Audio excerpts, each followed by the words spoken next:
मेरे प्यारे साथियों नमस्कार। आप सभी का स्वागत है मेरे YouTube चैनल रियल ज्ञान विद आर के जी में।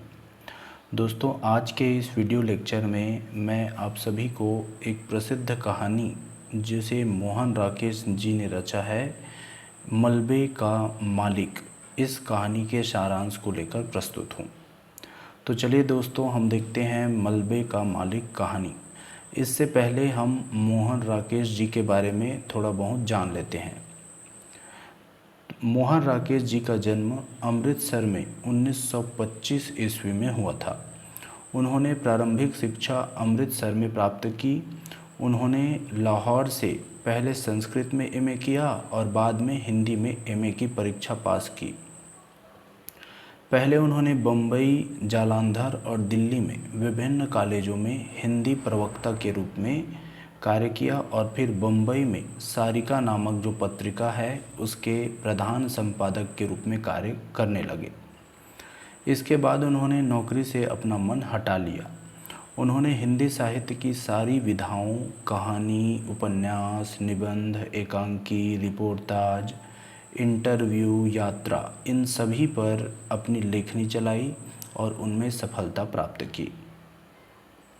मोहन राकेश जी को नई कहानी के प्रवर्तकों के रूप में जाना जाता है। उनका नाम नई कहानी के प्रवर्तकों में गिना जाता है और उनकी कहानियों में पात्रों की मन स्थितियों का मार्मिक चित्रण हमें दिखाई देता है।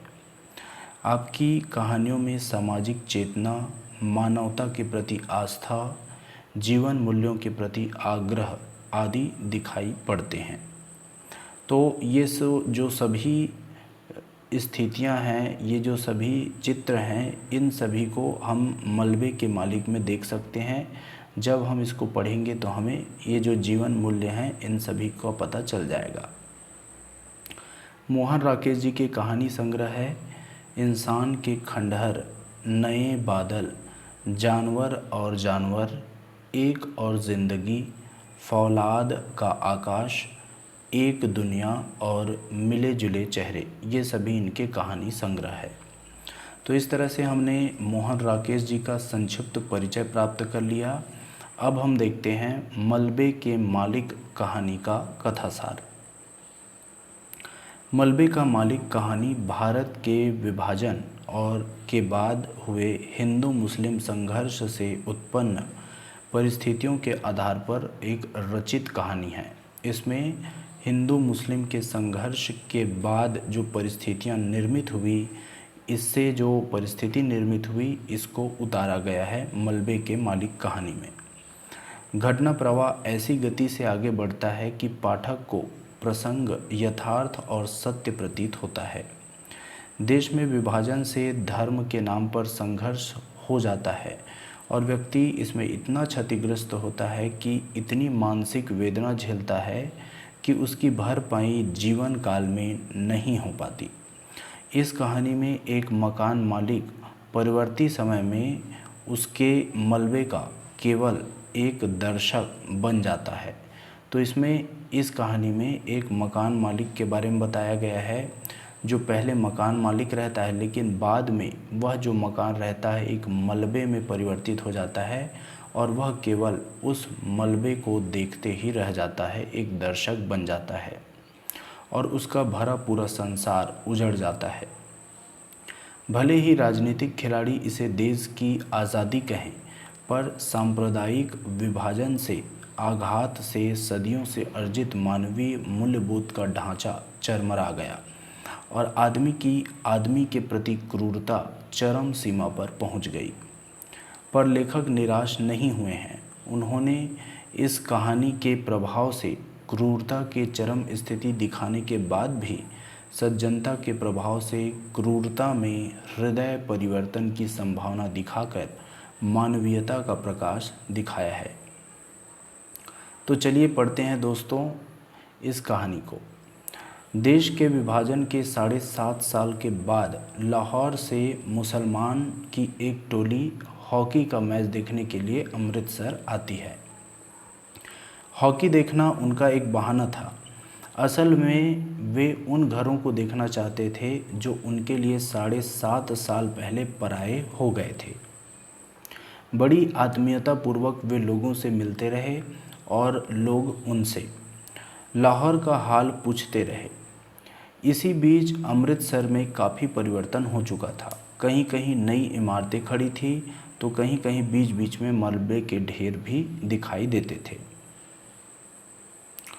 उस मुसलमान की जो टोली आई थी हॉकी का मैच देखने, इसमें एक अब्दुल गनी भी था जो पहले से अमृतसर छोड़कर चला गया था।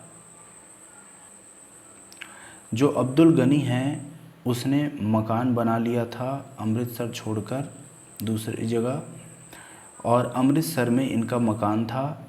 उसके परिवार के 4 सदस्य इस मकान में रहते थे अमृतसर में। इसका बेटा चिराग, उसकी बहू ज़ुबैदा और चिराग की 2 बेटियां थीं, किश्वर और सुल्ताना।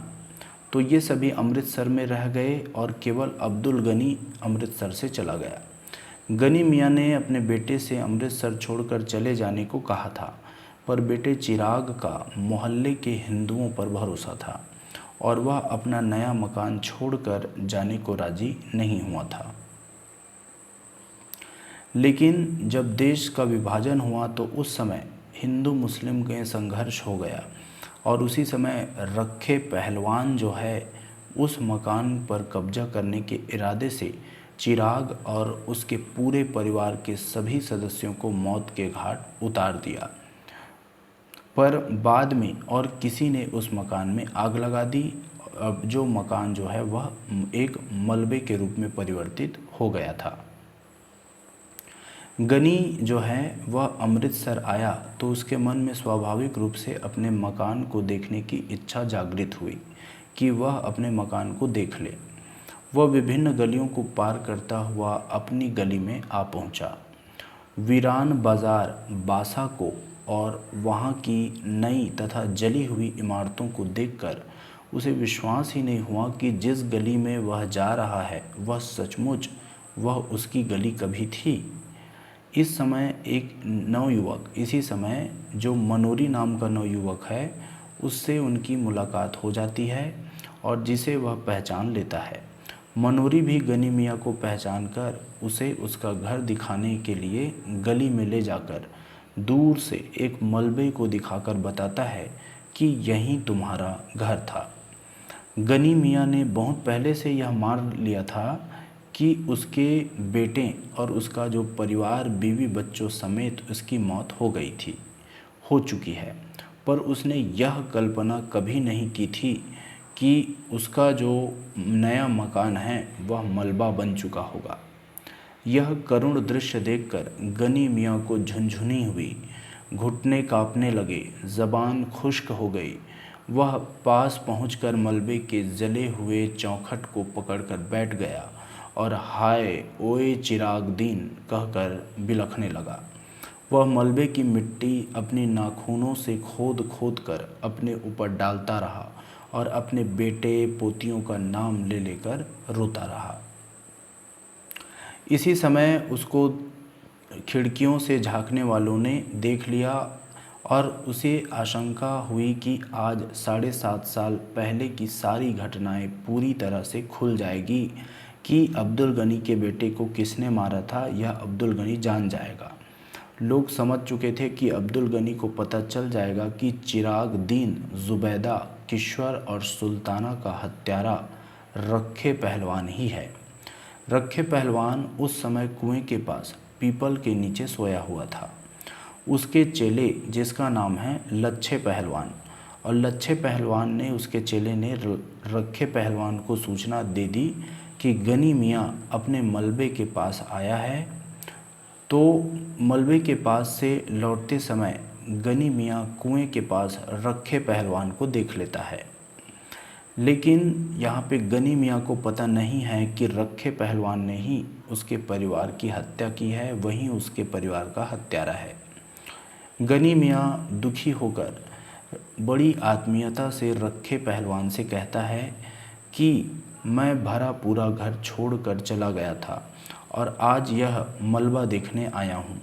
वह कहता जाता है, तू बता रखे यह सब हुआ किस तरह? तुम लोग उसके पास थे, सब में भाई भाई की सी मोहब्बत थी। अगर वह चाहता है तो वह तुम में से किसी भी के घर छिप नहीं सकता था? उसे इतनी भी समझ नहीं आई? यह सब सुनकर रखे में घबराहट आ जाती है। उसका स्वर अस्वाभाविक हो जाता है, मुंह लार से चिपक जाता है, मूँछों के नीचे से पसीना ओंठों पर आ जाता है, माथे पर दबाव पड़ जाता है। वह गनी से फिर पाकिस्तान का हाल पूछता है, पर गनी अपना हाल ही सुनाता जाता है। गनी मियाँ कहता है कि मेरा हाल खुदा ही जानता है। मैंने चिराग को मेरे साथ चलने को कहा था, मगर वह अपना नया मकान छोड़कर जाने को राज़ी नहीं हुआ। चिराग को लगता था कि अपनी गली में कोई ख़तरा नहीं रहेगा। गनी कहता है, भोले कबूतर ने यह नहीं सोचा उनकी गली में खतरा न सही, बाहर से तो खतरा आ सकता है। मकान की रखवाली के लिए चारों जनों ने जान दे दी। गनी रखे को संबोधित करते हुए फिर कहता है कि रखे, उसे तेरा बहुत भरोसा था। कहता था कि रखे के रहते कोई मेरा कुछ नहीं बिगाड़ सकता, मगर जब आंधी आई तो रखे के रोके भी ना रुक सके। इस तरह से गनी की ये सभी बातें सुनकर रखे को अपने विश्वासघात पर पश्चाताप होता है। उसका शरीर पसीने से भीग जाता है, तलवों में चुनचुनाहट महसूस होती है, उसकी सांसें अड़ रही है, उसके मुंह से निकल पड़ता है, प्रभु सच्चियाँ तू ही है, तू ही है। गनी मियाँ ने लक्षित किया कि पहलवान के ओंठ सूख रहे हैं, इसलिए रखे को तसल्ली देते हुए वह कहता है कि जो होनी थी सो हो गई, उसे कोई लौटा थोड़ी ही सकता है। खुदा नेक की नेकी और बद की बदी माफ़ करे। तुमको देख लिया तो चिराग को देख लिया। अल्लाह तुम लोगों की सेहत का ख्याल रखे, तुम्हें सेहतमंद रखे, जीते रहो और खुशियाँ देखो। इस तरह से गनी मियाँ बोलकर चले जाते हैं और इनके चले जाने पर फिर से गली में स्वाभाविकता लौट आती है। पर रखे में पश्चाताप की भावना तीव्र हो जाती है। उसने दूसरे दिनों की तरह लोगों को बुलाकर उन्हें सट्टे के गुर और सेहत के नुस्खे नहीं बताए, पर लच्छे जो उसका चेला था, लच्छे को वह अपनी वैष्णो देवी की उस यात्रा का विवरण सुनाता रहा जो उसने 15 साल पहले की थी। रात होने पर वह मलबे के पास जाकर एक भैंस को वहाँ से हटा देता है। फिर एक कौवा कहीं से उड़कर आता है और जली हुई चौखट पर बैठ जाता है। फिर मलबे के कोने में लेटा हुआ कुत्ता भौंकता है तो कौवा उड़ जाता है। कुत्ता चौखट पर बैठे रखे की ओर मुँह करके भौंकता है। रखे कुत्ते को हटाने के प्रयास में असफल रहकर अंत में कुएं के सिल पर जाकर लेट जाता है। कुत्ता लौट आता है और मलबे के एक कोने में फिर से लेट जाता है। रखा जो है वह 7.5 साल तक अपने को मलबे का मालिक मानता रहा, पर उसे लोगों की स्वीकृति नहीं मिल पाई। अंत में एक कुत्ता भी उस मलबे पर लेटकर अपने को मालिक घोषित कर देता है। इधर रखा भी बाहरी तौर पर तो मलबे से हट जाता है और भीतरी तौर पर यह पश्चाताप के मलबे में पड़ा ही रहता है, पश्चाताप करता रहता है। तो इस तरह से दोस्तों हमने मलबे का मालिक इस कहानी को, इसके सारांश को पढ़ा। अगर आपको यह सारांश अच्छे से समझ में आया, यह वीडियो आपको पसंद आया, तो आप इस वीडियो को लाइक कीजिए, शेयर कीजिए और मेरे चैनल को सब्सक्राइब करना बिल्कुल ना भूलें। तो इसी के साथ आप सभी से अलविदा लेना चाहूँगा। धन्यवाद।